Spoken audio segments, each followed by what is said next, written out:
Fala galera, beleza? Sou o professor Felipe de Geografia e a gente vai ter uma aula de ditadura militar. Para começar a aula de ditadura, como é que eu vou dividir essa aula? A gente vai pegar de início o chamado milagre econômico brasileiro e depois de entender o milagre econômico brasileiro, a gente trabalha um pouquinho da marcha forçada da ditadura civil-militar no Brasil. Quando a gente começa a pensar em industrialização brasileira, vamos recapitular. A gente começa com Vargas tendo uma política nacional de industrialização, que vai do Estado Novo de 37 a 45, e a partir desse Estado Novo a gente tem uma continuidade de um modelo mais intervencionista na economia. O termo nacional desenvolvimentismo ele vem de JK, só que a gente pode caracterizar o Estado Novo varguista até a ditadura civil-militar, principalmente na marcha forçada, como um processo de nacional desenvolvimentismo no Brasil. E quando a gente analisa esse processo de nacional desenvolvimentismo, a gente começa a estudar o governo Médici para falar um pouquinho do milagre econômico brasileiro. Por que eu coloquei milagre econômico entre aspas? Primeiro porque esse termo milagre econômico brasileiro, ele é muito diferente do que a gente teve na experiência alemã e na experiência japonesa. O termo milagre econômico, ele vem da Alemanha, porque a Alemanha consegue contornar um problema histórico de hiperinflação. E o milagre econômico japonês ele vem do pós-guerra, o processo de reestruturação produtiva do capitalismo. Você começa a implementar no Japão o modelo toyotista. No Brasil, o que a gente tem nesse milagre econômico brasileiro é um processo de crescimento artificial da economia. E por que ele foi chamado de milagre? Porque quando a gente pensa o milagre econômico brasileiro, a gente tem uma taxa média de crescimento da economia muito alta. A média de crescimento da época foi a 10% do PIB ao ano. Isso é algo assombroso, é assustador. Vamos fazer um paralelo com a economia atual? Se a gente pega o exemplo da China, quando a China cresce 2 dígitos, a gente fala que é um crescimento muito grande, é um crescimento muito acima da média internacional. O Brasil já teve uma taxa de crescimento do PIB a 2 dígitos. No auge do milagre econômico, o PIB chegou a 14% ao ano. Se a gente fizer um cálculo médio de 10% ao ano, é um crescimento muito grande. Se a gente pegar outro exemplo da economia brasileira, a era Lula, que a gente vai trabalhar lá no final dessa videoaula. Quando a gente tem um crescimento econômico grande na era Lula, a gente está falando de 4%, 4,5%, um ápice de 6% ao ano. Por que esse crescimento foi artificial? Primeiro, o milagre econômico brasileiro, ele não representou um processo de controle inflacionário, ele não representou um processo de pagamento de dívida externa, ele não gerou um grande salto tecnológico no Brasil para nos colocar como potência internacional. De fato, durante esse milagre econômico, o ufanismo da ditadura militar aumentou muito. A gente está falando de um período de 68 a 73, onde o Brasil é campeão do mundo em 70, por exemplo. Então você tem o slogan Brasil, ame ou deixe-o, Brasil potência, Brasil país do futuro. Só que a gente pensava o Brasil como uma futura potência no cenário internacional. Isso não se concretizou. Por que isso não se concretizou? Porque esse milagre econômico brasileiro, na verdade, ele foi artificial porque ele foi sustentado por empréstimos externos a uma taxa de juros muito baixa. Então, como a taxa de juros era baixa, o governo brasileiro aproveitou essa queda de juros e pegou muito empréstimo internacional. Então, você tinha um financiamento externo da economia brasileira muito grande. Somado a esse financiamento externo da nossa economia muito elevado, você tem uma característica interna que é muito importante. Primeiro, o arroxo salarial. Você gera um arroxo no salário do trabalhador, você deixa de reajustar esse salário, ou ele vai sendo reajustado sempre abaixo da taxa de inflação, então você reduz o custo da mão de obra e possibilita um investimento externo maior. E o investimento interno também vai aumentar, porque se a mão de obra está mais barata, você tem um custo de produção mais baixo e um aumento da margem de lucro. Então eu já estou te falando do fator externo, que é o primordial, você pegar esses empréstimos a juros muito baixos e pensar no mercado interno um arroxo salarial somado a um investimento do Estado a partir da utilização de fundos públicos, que isso vem desde o governo Castelo Branco. Você criar o Fundo de Garantia por Tempo de Serviço, que é o FGTS, o PIS, o PASEP, uma série de benefícios sociais que, na verdade, são fundos públicos de poupança, onde você aumenta a poupança interna do governo e joga esse investimento na economia.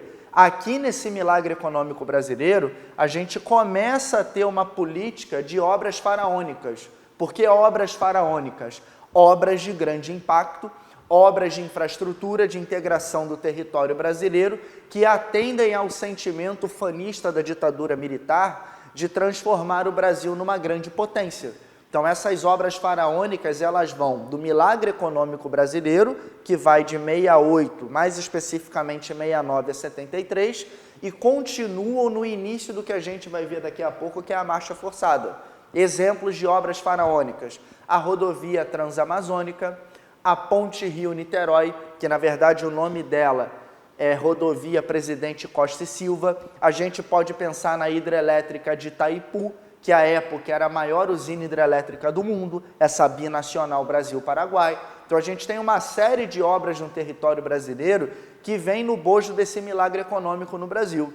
E um ponto geograficamente interessante da gente pensar do milagre é que esse milagre econômico ele também gera uma integração do território brasileiro através do Plano de Integração Nacional. Qual era o slogan desse Plano de Integração Nacional? Integrar para não entregar. Então, se eu quero integrar o território brasileiro, eu estou falando de um investimento em infraestrutura e logística. Daí você entender o porquê da Transamazônica, daí você pensar na rodovia Belém-Brasília, daí você pensar numa série de estradas que a ditadura vai abrir no centro-oeste brasileiro, no nordeste, no norte do Brasil, porque a ideia de integração do território brasileiro é não deixar que nenhuma região do Brasil tenha um tipo, entre aspas, de isolamento geográfico.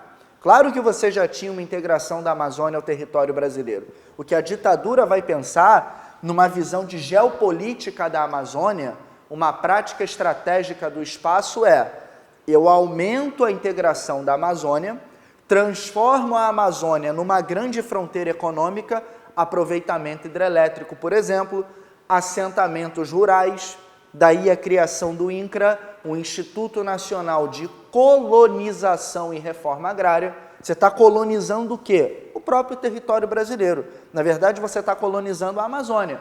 Homens sem terra para uma terra sem homens. Anteriormente ao próprio milagre, você já tinha a criação da SUDAM, a Superintendência de Desenvolvimento da Amazônia, um órgão de desenvolvimento regional do governo federal para pensar políticas públicas de desenvolvimento amazônico. Em 67, você tem a Zona Franca de Manaus, que é um polo industrial de livre comércio que existe até hoje. Então, a ditadura vai olhar para aquela geopolítica da Amazônia e vai incorporar a Amazônia economicamente ao território brasileiro. Então, o que você tem nesse programa, nesse plano de integração nacional, é uma geopolítica da Amazônia que transforma a Amazônia numa fronteira econômica. Volta nas obras faraônicas que eu te falei. Eu dei 3 exemplos: a ponte Rio-Niterói, a Transamazônica e a binacional de Itaipu. Um desses exemplos, que é a Transamazônica, está ligado justamente à integração do território brasileiro. Então, isso tudo está acontecendo em meio a esse milagre econômico. Beleza até aqui? Por que esse milagre econômico deu errado? Como é que um país que está crescendo 10% de média do PIB tem uma queda tão grande? Vamos lá. Primeira coisa que a gente pode pensar: esse milagre econômico ele vai ser interrompido em 73, por quê? Porque em 1973 eu tenho o primeiro grande choque do petróleo. Esse grande choque do petróleo, que a gente também pode chamar de primeira crise do petróleo, ela está ligada ao conflito árabe-israelense no Oriente Médio. Então eu estou falando de um conflito basicamente entre Israel e Palestina. Para ser mais específico, esse conflito árabe-israelense, ele começa, na verdade, desde a década de 40, ali para ser mais específico, na criação do Estado de Israel. Só que o conflito que vai gerar o choque do petróleo, ele vem da Guerra do Yom Kippur em 73.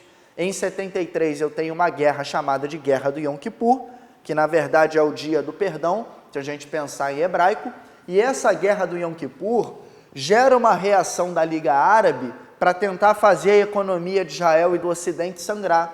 Então, qual é a lógica? você aumenta o preço do petróleo. Como é que você aumenta o preço do petróleo? Porque as maiores reservas internacionais de petróleo se encontram no Oriente Médio. Você tem algumas exceções como Canadá, Estados Unidos, Rússia, Brasil, Nigéria, Angola, mas o grosso do petróleo internacional, ele está no Oriente Médio e principalmente no Golfo Pérsico. Então você tem um controle dos preços de petróleo a partir de um cartel, que é a OPEP, a Organização dos Países Exportadores de Petróleo. Quando a OPEP vai regular a produção, ela tenta tabelar, cartelizar o preço do barril de petróleo.